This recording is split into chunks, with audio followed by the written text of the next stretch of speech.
Minkštos, aromatingos bulvytės su traškia plutele ir puikaus skonio sultingi kalakutienos faršo kepsneliai.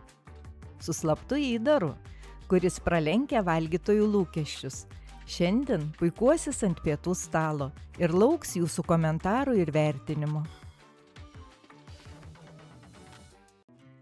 Sveiki, mėlyjei Devijos draugai! Smagu, kad likote kartu.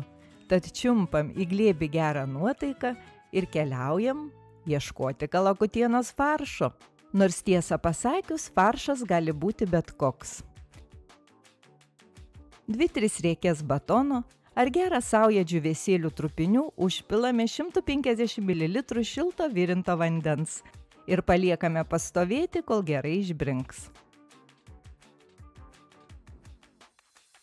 Vieną nemažą svogūną supjaustome nedideliais kubeliais.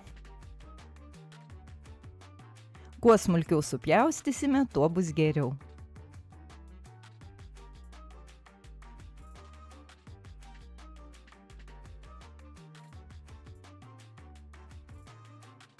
Vieną kilogramą faršo skaniname su smulkintu svogūnu, išbrinkusią bulką ir 1 kiaušiniu.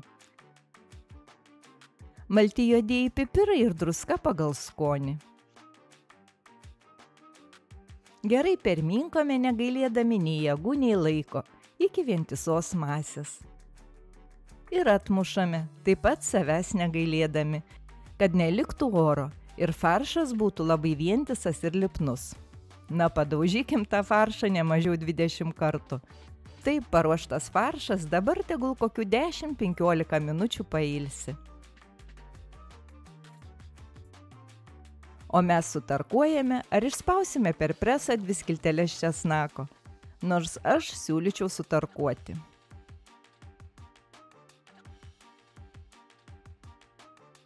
Du geri valgomieji šaukštai majonezo ir tiek pat grietinės.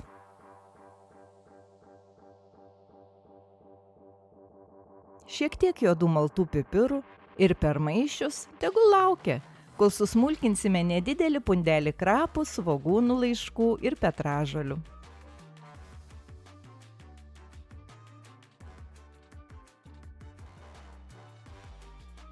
Žalumynus susmulkinus viską gerai permaišome. Druskos nereikia, nes jos pakankamai yra majoneze. O dar ir tarkuotas sūris keliaus į apyvartą, kuris taip pat suteiks įdarui sūrumo.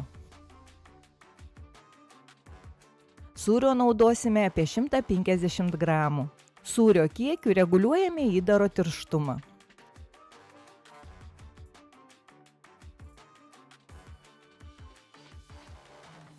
Permaišome ir tegul pastovi. Bus laiko susimaišyti skoniams. O mes neturime laiko ilsėtis, nes reikia skusti ir pjaustyti bulves.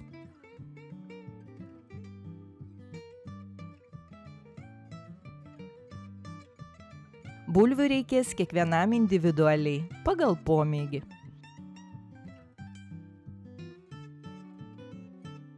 Supjaustytas bulves druskiname, pipiriname, skaniname saldžiąją papriką ir šiek tiek augalinio aliejaus, jei norime, kad vidus būtų minkštas, o išorė pasidengtų plutele. Permaišome ir tegul laukia savo eilės. Kepimo formą patepame lašeliu augalinio aliejaus, kad padengtų dugną.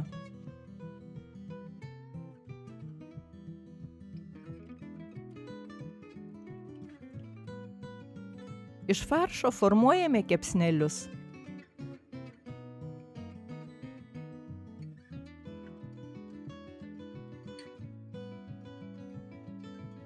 Ir padarome viduryje duobutę įdarui.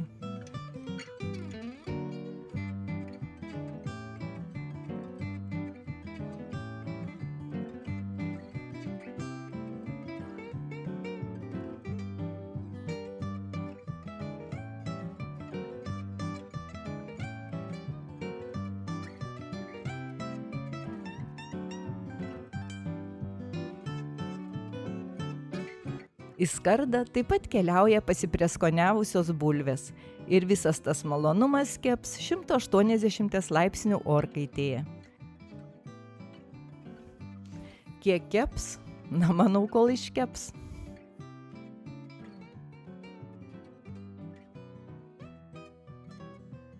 Kol kepsneliai skirti pietums kepa, iš likusio faršo taip pat paruošiau dar 4 kepsnelius ir su likusiomis bulvytėmis sudėjau į šaldymo konteinerius, kurie keliaus į šaldiklį. Ir reikalui esant, galėsiu greitai paruošti pietus ar vakarienę.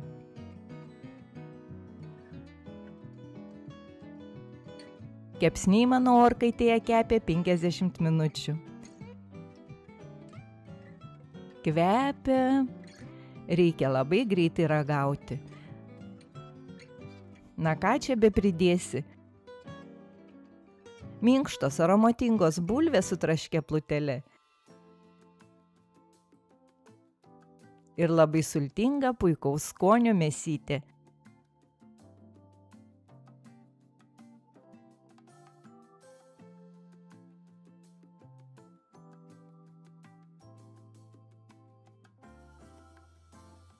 Tik man dar labai naminio rauginto agurko prireikė. Kaip turėti namuose tokių skanių agurkų, nuorodą rasite kaip visada.